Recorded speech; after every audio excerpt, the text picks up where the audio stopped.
Яңалыклар чыгарылышы үз эшен башлап җибәрде. Студияда Алина Валиева. Исәнмесез? Предприятиеләрдә вакцинация дәвам итә. Теләүчеләр саны арта. Вакциналар җитәрме? Чаллы хакимияте 27-нче комплекста урнашкан түләүле парковканы бетерергә тели. Бу территориядә нәрсә булачак? Чыгымнар акланмый, салон буш диярлек, көн азагында ягулык салырга да акча калмый. Шәһәргә чыннан да зур автобуслар кирәкме дигән сорауга шәһәрдәшләр җавап бирде.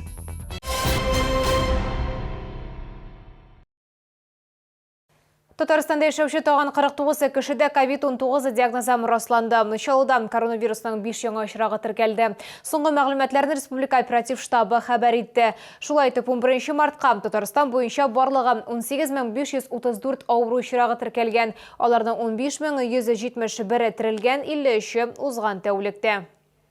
Предприятиеләрдә дә вакцинация дәвам итә. Прививка ясатырга теләүчеләр саны арта бара. Вакцина җитәрлекме? Сәламәтлек саклау идарәсендә хәбәр итүләренчә, чират көтү битендә бер кеше дә юк. Бүгенге көндә COVID-19дан прививканы шифаханәләрдә генә түгел, шулай ук шәһәр предприятиеләрендә дә 14 меңнән артык чаллы ясаткан.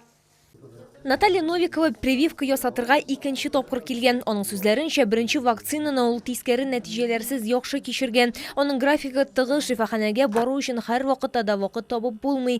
Эштә вакцинация ясатырга тәкъдим ясагач, ул аны бик теләп ризалашкан. У нас на предприятии предложили сделать прививку, то есть мы записались, уже очереди никакой нет, у нас тут время распределили, врачи приезжают из поликлиники, очень удобно, быстро. Мондый хезмәткәрләр 85-е, шуларның берсе Алмаз Фәттахов. Бүген аңа вакцинаның икенче компоненты ясалган. Отлично чувствовал. Значит, скажем, побочных эффектов не было. Были небольшие недомогания, но это, скажем, может быть, даже не от прививки. Предприятиедә прививка ясатырга теләүчеләр исемлеген алдан төзегәннәр, анда 100 кеше язылган. Первую прививку прошли 85 человек. Ну, сами понимаете, по разным показаниям. Кому-то у кого-то давление было, у кого-то что-то. И вот сегодня, также в 2 дня, проходит вторая прививка. Сегодня в первый день 45 пройдет. И завтра еще 40 человек. Вакцинацияны 5-нче шифахана медиклары үткәргән. Прививка ясау кампаниясе башына медицина учреждениесе 5600-дән артык доза алган. Шуның 2500-дән артыгы промышленность предприятиеләре хезмәткәрләре өчен бүленгән. Лилия Гатина, Диана Мулярова, Айдар Мусин, яңалыклар. Чаллыда тагын бер түләүле машина кую урынын бетерергә телиләр. 27-нче комплекстагы әлеге урында шәһәр җитәкчелеге нәрсә төзергә тели һәм халыкның моңа карата фикерен нинди? Тулырак безнең материалда.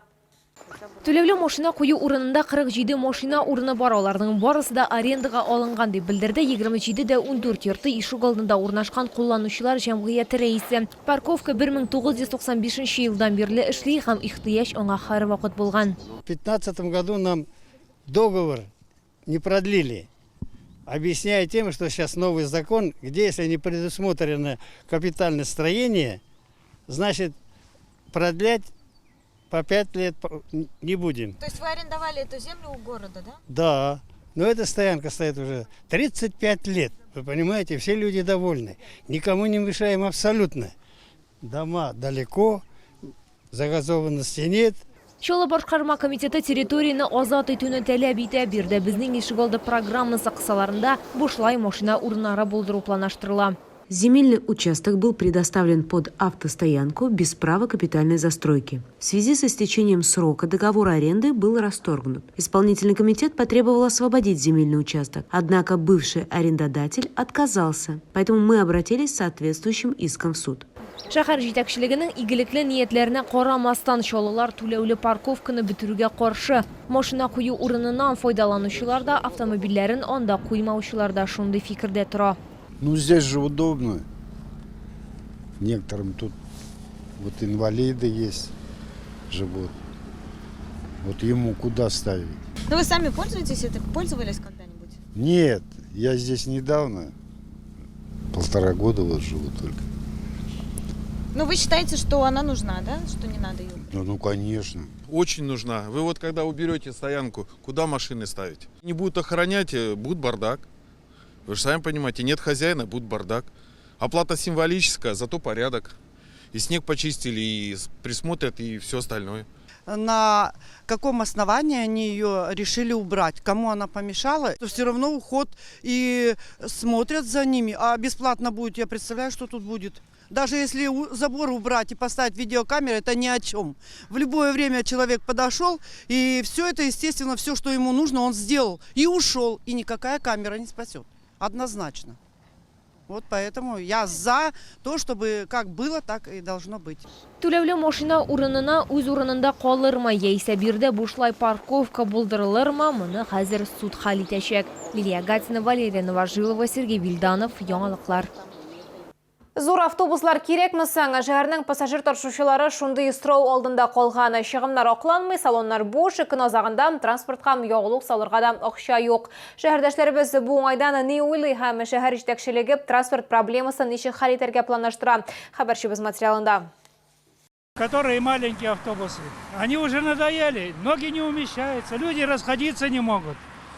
Вот я сейчас с багажом, мне уже будет проблема, как я там развернусь.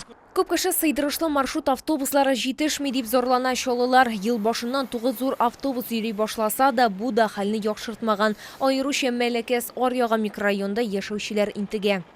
Автобусы всегда полные были здесь, большие. Но маленькому и сейчас с ребенком не совсем удобно, потому что на руки посадить места нет, не хватает и не помещаемся. Ну, конечно же, большие автобусы. А почему? Ну, удобнее добираться мамочкам с детьми, особенно сейчас. Для меня это тоже актуально, не всегда есть возможность на машине уехать. Нишин алайса зур автобуслар буш йөри дип канагатьсезлек белдерә пассажир ташучылар. Алдар белдергәнчә, көн азагына хәтта транспортка ягулык салырлык та акча җыелмый. Зыянга эшләргә туры килә. Микроавтобус йөртүчеләре дә шундый ук хәл. Слабенько сейчас, после коронавируса-то этого. Хватает мест? Хватает. Ну, смотря как это, если, может, промежуток больше становится, то бывает всякое же, то пробки, то еще что-нибудь, вот и все. Ну, придется постоять чуть-чуть. Ну, постоят, ничего. Бывает же наплывом, а потом раз и все. С 6 до 7 вот хороший график такой, когда много людей. Потом бывает с 4 до 6 вечера. Ну и все. В основном вот самый час пик это вот эти вот утром и вечером. Когда люди просто уехать не могут с остановки. Нет, надо большие автобусы, как бы, в любом случае.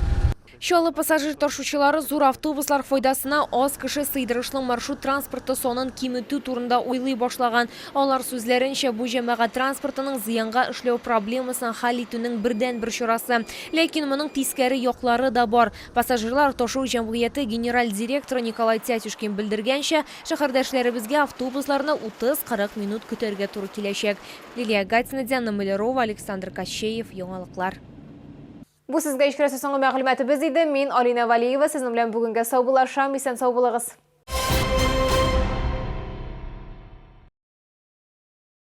С 15 по 21 марта долгожданная продажа рыбных деликатесов прямо с Камчатки. Свежий улов, чавыча, красная икра, белорыбица. Все от производителя. ТЦ «Грин», первый этаж. Приглашаем на всероссийскую выставку «Леспром. Деревообработка, мебель, станки и инструменты» с 10 по 13 марта в ВЦ «Экспокама». Татарстанның атказанган артисты Муса Жәлил премиясе лауреаты Филюс Кахиров һәм Мирас инструменталь ансамбле өр-яңа концерт программасы белән сезнең шәһәрдә. 12 март Казан, 18 Минзәлә, 19 Түбән Кама, 20 Ярчалы, 21 март Әлмәт.